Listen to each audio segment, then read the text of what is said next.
Hello, my name is Paul Fay. I'm the director of our democracy programs here at the McCain Institute.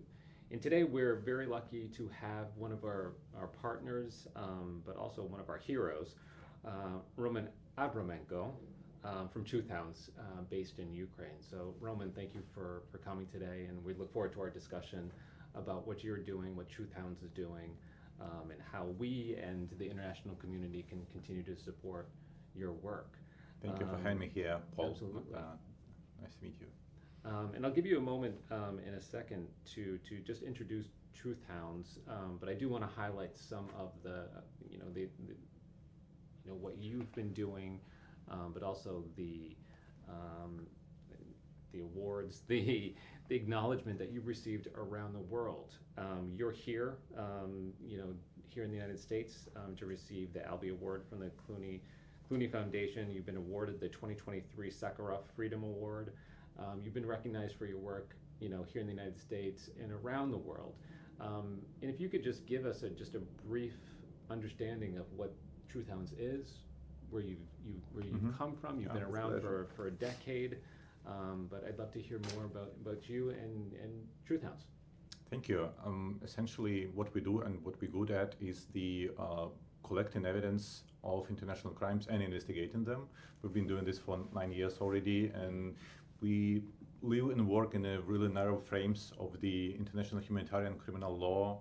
And due to this focus, we reached really deep expertise in this field. We've been doing this constantly without any interruptions since 2014. Just these days, in September 2014, we've first assembled as a group of volunteers and started to travel to the conflict-affected areas of eastern Ukraine, the Donetsk and Luhansk region, and also then to the annexed Crimea, with the purpose to interview survivors and witnesses, to collect evidence, to produce footage of the destruction, and altogether to solve two main tasks: to give the proper legal assessment of the incident, because unfortunately not all death or destruction during the hostilities can be called war crime or any kind of international crime.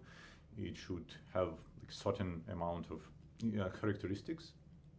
And second of all, to point at the exact individuals who's responsible for doing that, because it's always individual criminal responsibilities. That's why we call ourselves Truth Hounds, because we're constantly in the field, hunting for the truth, and then chase the perpetrators. And on top of this expertise, we started to share our knowledge with state and non-state actors working in the same field, like investigators, prosecutors, and also non-governmental institutions who's doing the same. And I know you've been doing this in Ukraine, obviously, for almost a decade, but you've brought your work outside the borders of Ukraine. Can you describe a little bit about that work and how you expanded your work outside, Ukraine? One of the ideas of the development of Truth Hounds before the full-scale invasion was to have us the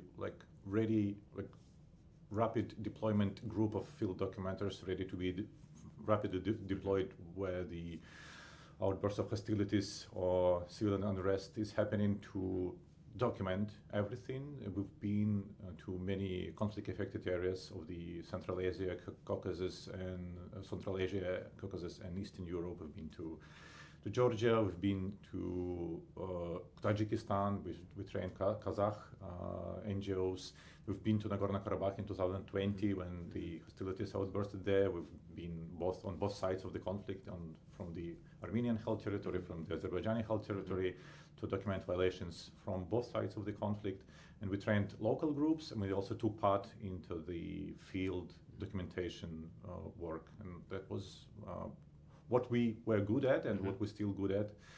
When the full-scale invasion started in last February, we were at the time the only group who had this constant experience of field work. So we had the most updated methodology. We had, by the time, the evidence analysis database ready to use. So we shared everything with other groups who started or renewed their documentation efforts. We trained field documenters of other NGOs. We provided the database for evidence analysis, and we provided our specialists of data analysts and supervisors of the database. So everything was set, because we were like focusly working in these narrow frames. Let me just expand on that a little bit. Obviously, Ukraine's been at war, well, now for a decade. Let's just admit Almost, that. yeah, 9 years. The Russian invasion took place, in 2014, and obviously the annexation of Crimea. But the full-scale invasion, as we know it, took place last year. Many reporters and other stories say Ukraine now is the most documented war crime place in the world, using technologies that have been in use, but also augmenting current technologies. Can you tell us a little bit more about some of those new technologies or other technologies you've used to enhance documentation of war crimes throughout the country? Actually, Paul, there's a difference between indeed documented incidents and the like being put on media, like covered with media coverage, because there are indeed like tons of videos and posts and like all the information in the internet. However, you can hardly call them evidence without proper documentation. Right. So the preservation of the evidence, proper extraction of the memory of people, and also using the digital technology to turn the footage into evidence is of a crucial essence. For doing this, as we have also the investigative department who's investigating some particular crimes, they using the face recognition technology to identify the individuals. They using the voice recognition. They using cross-platform search.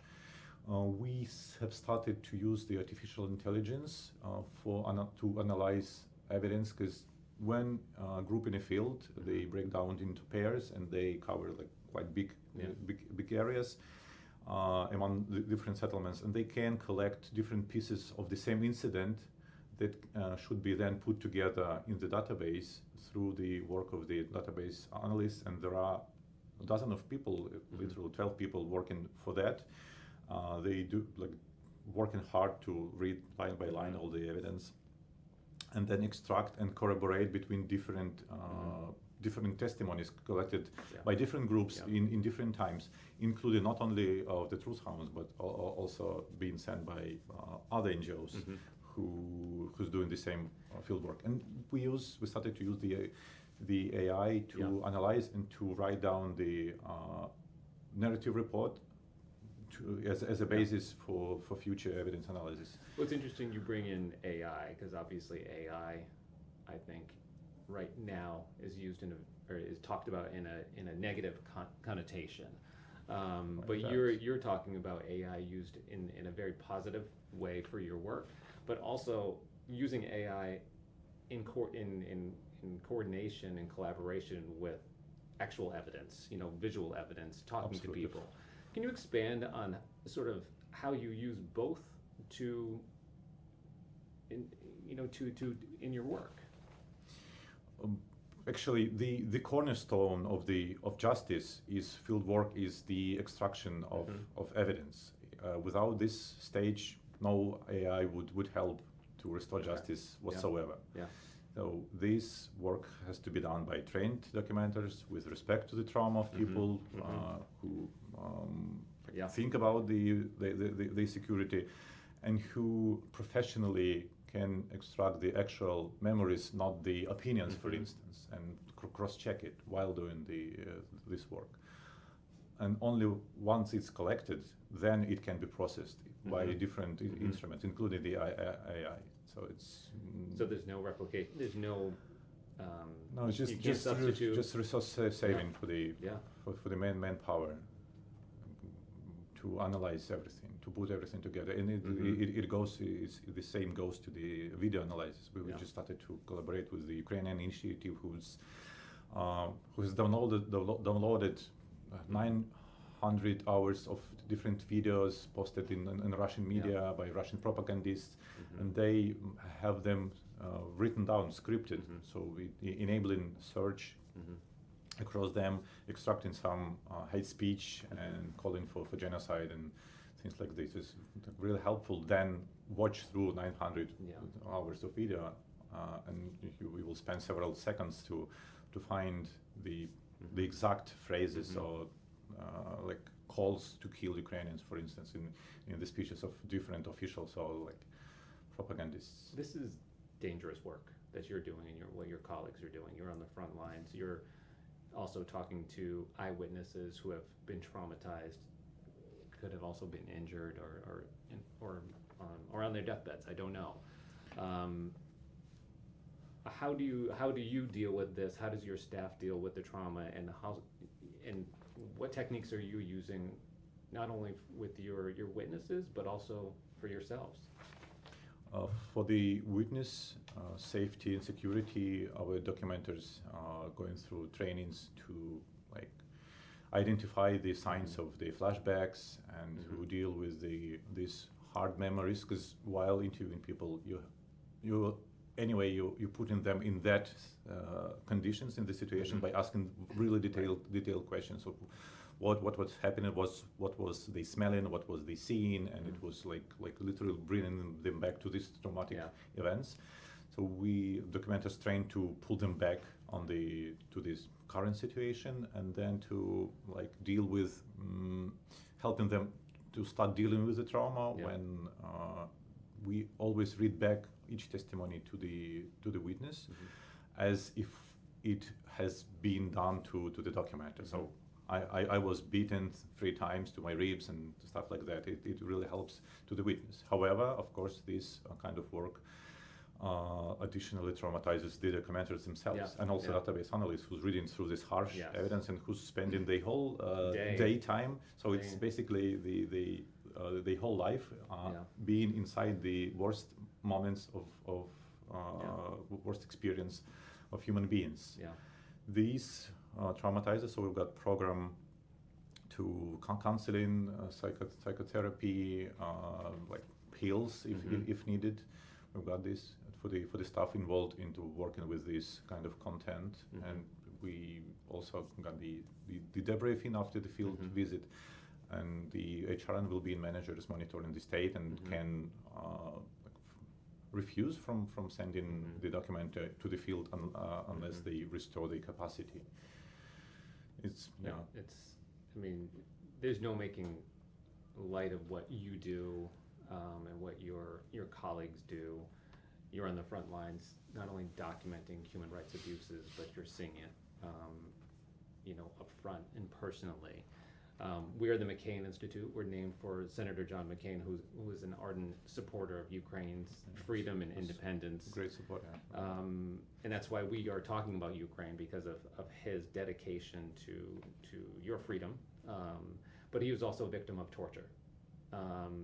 That's where he probably really was a defining moment in his life, obviously. And he, talked about, his experiences, with torture. And so I'm just wondering, his legacy, supporting Ukraine, his legacy of what he endured. Can you talk about, Senator McCain in your own words and what he means to you, to Ukraine? Well, Ukrainians adore Senator McCain for sure, and it's one of the best supporters of Ukraine.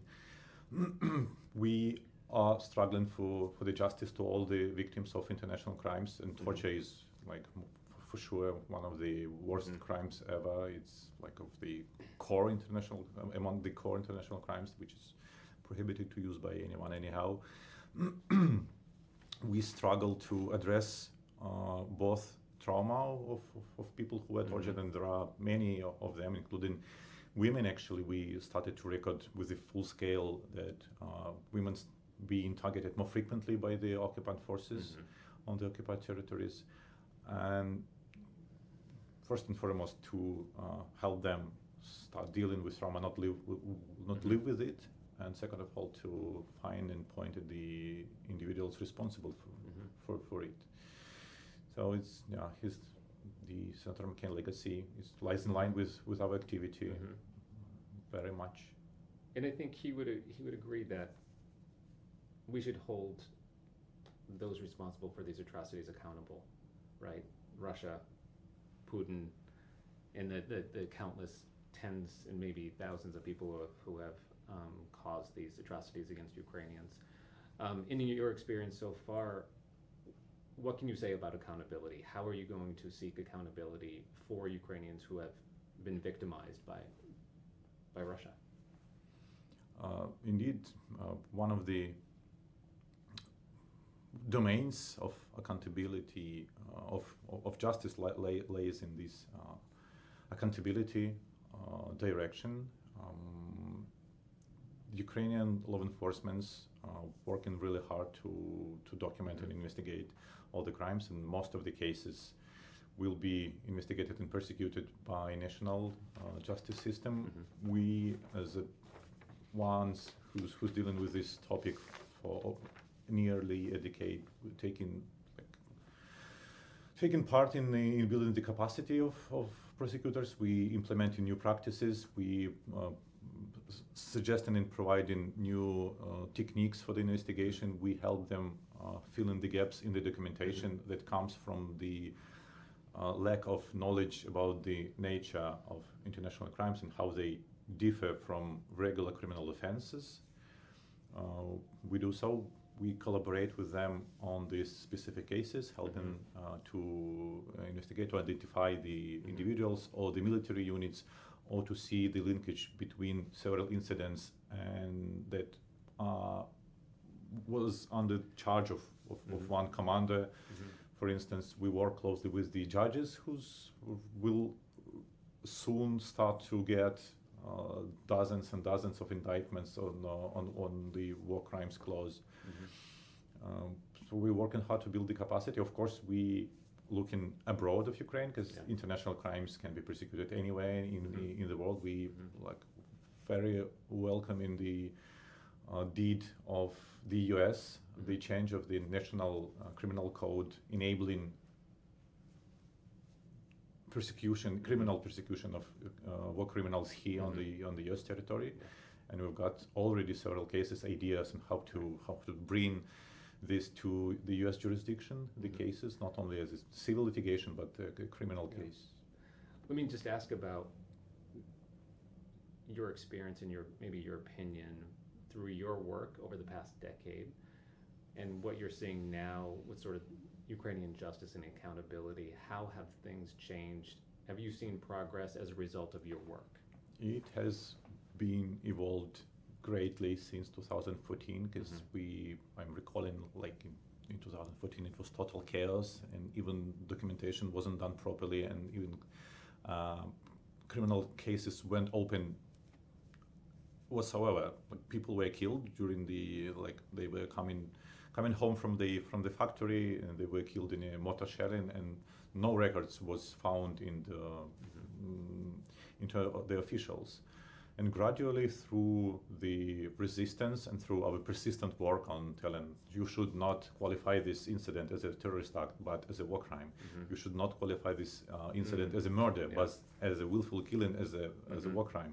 Now we've got much better picture in this regards. We've got the special unit, the department, or the war crimes department within the office of the prosecutor general, and we've got the specially appointed prosecutors in the regions who deal solely with the conflict affected, with the crimes committed in the course of armed conflict. We've got groups established to address conflict-related sexual violence, to address the juvenile crimes in the course of the conflict. And it was made with the help and support and with the pursuit of civil society, including Truth Hounds. Since 2017, we've been persistently working in this direction as well. So we're seeing the results now. We're really happy to see that, and we see the areas for the development, and we've got this big request for our expertise. I'm receiving like letters several times a week, letters from regional prosecutors and investigators within the National Police or Security Service who's investigating crimes. They like requesting our expertise in many areas. I mean, I hate to say, it's sad to say this is a success story, right? It is. The fact that you have to do this work, but it is enhancing the capabilities of not only yourself and Truth Hounds and other civil society organizations, but it sounds like you're enhancing the work of the judicial system, the Office of the Prosecutor General as well. But is there anything that you can pinpoint? Like if there's one thing that you could say is a success story, what would that be? I think the success story is in the nearest future ahead of us, and it will be the day when the investigators working on the war crimes investigations and prosecutors in Ukraine and abroad will start using this comprehensive evidence analysis database, because all the evidence being put there is already processed by the database analyst or artificial intelligence, and it's really easy to operate, because now their requests drains our resources, but also they have to allocate their own resources to go through all the testimonies while having access to the database. With this prosecutorial key, they will get access to all the data that were consented by the sources of information to be accessed by national prosecutors and law enforcement. And they will pass a couple of hours training to know how to use filters. And then they would supplement their criminal investigations with everything that were gathered by Ukrainian and international NGOs, because the idea is to have the common shared methodology, the common shared written consent form, and the common shared form of the documents that are being produced to be uploaded to the database. And then any prosecutor, any investigator anywhere in Ukraine will need just several seconds to get access to the database and have everything they need to build stronger cases that they investigate. Of course, we are a small group, though we are now a team of 51 people at Hounds. At the same time, there are 19,000 investigators in Ukraine. We can't do all the work. The majority of the work will be done by the hands of the investigators in Ukraine. So we build the capacity, and we collect in like several dozens of them. We introducing the new approaches that being used to enhance the quality of the proceedings.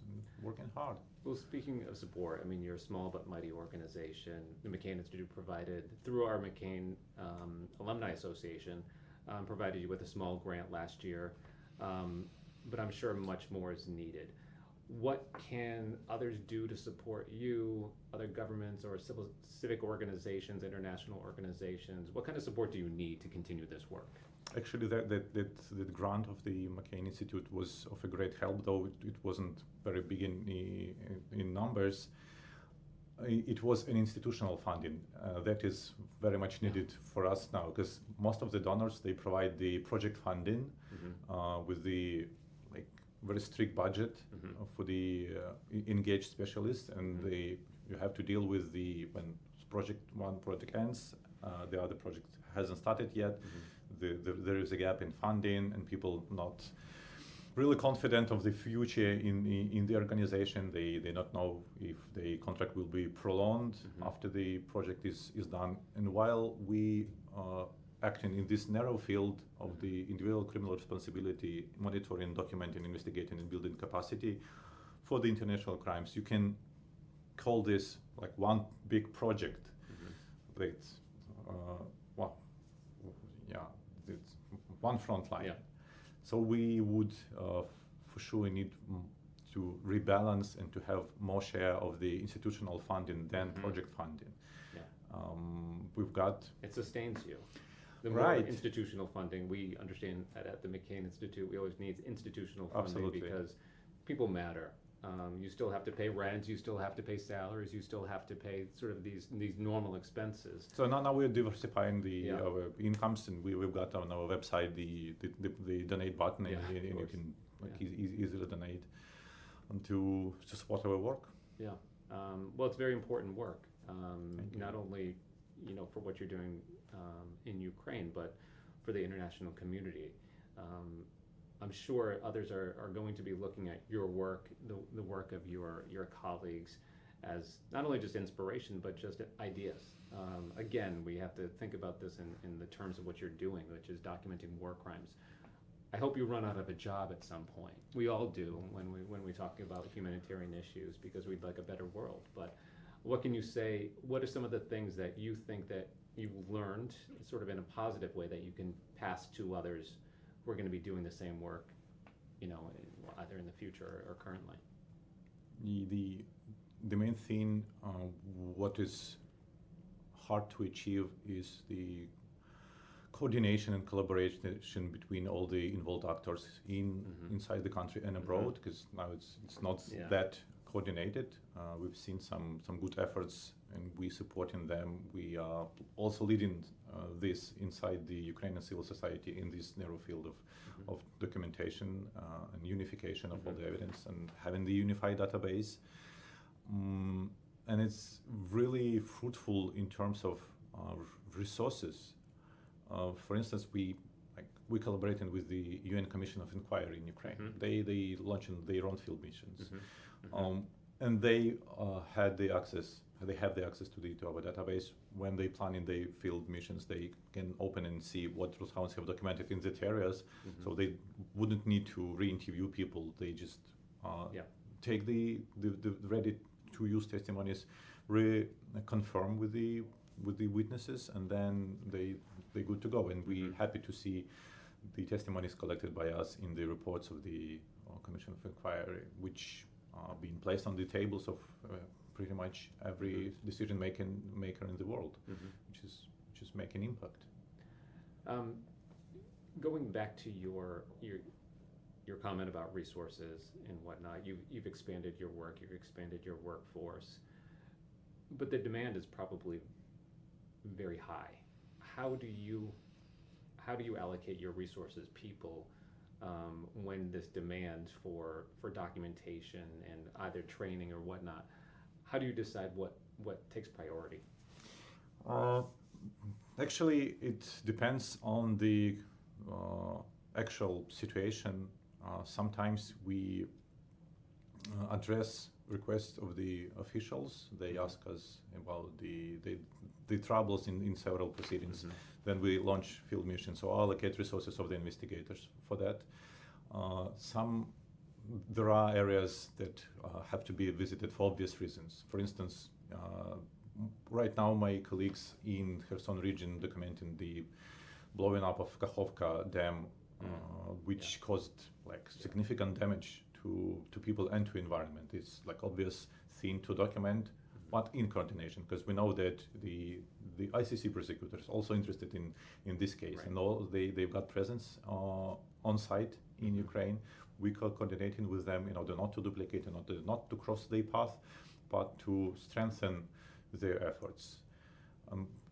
This kind of work, and also while sending group, we try not to duplicate, but to strengthen any other efforts. So before each mission, we held a meeting with the prosecutors of the region, saying to them that we're going to that and that villages, and we've got monitored this and this and this cases, and we would need to collect the data. What would you need? And they can provide the specific needs to identify a witness who might have witnessed the passing of the armored vehicle when it lately killed a person. Roman, I know you have more meetings, and you're busy here in Washington and also in the United States getting the message out about what you're doing. As we mentioned, you've been in New York recently receiving an award. Can you just tell us a little bit about the Clooney Award or the Clooney Justice Award, and why they selected you? The award calls the Justice for Survivors Award. It was among the 5 of the nominations of this year. We were selected as the group that doing victim-focused work throughout almost a decade, and doing this with respect to the trauma, providing and ensuring the security of survivors, but also ensuring the effectiveness of the investigation on their behalf, and doing this in a systematic way, and sharing this expertise and building the field of this survivor-centered approach throughout all the institutions.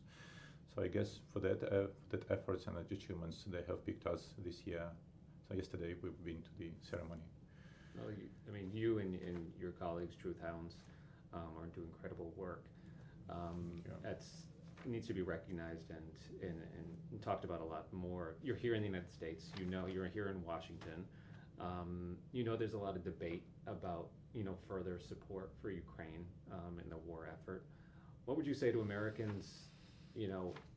Just Americans in general. Why do we need to continue to support Ukraine? I know I do. We work at the McCain Institute.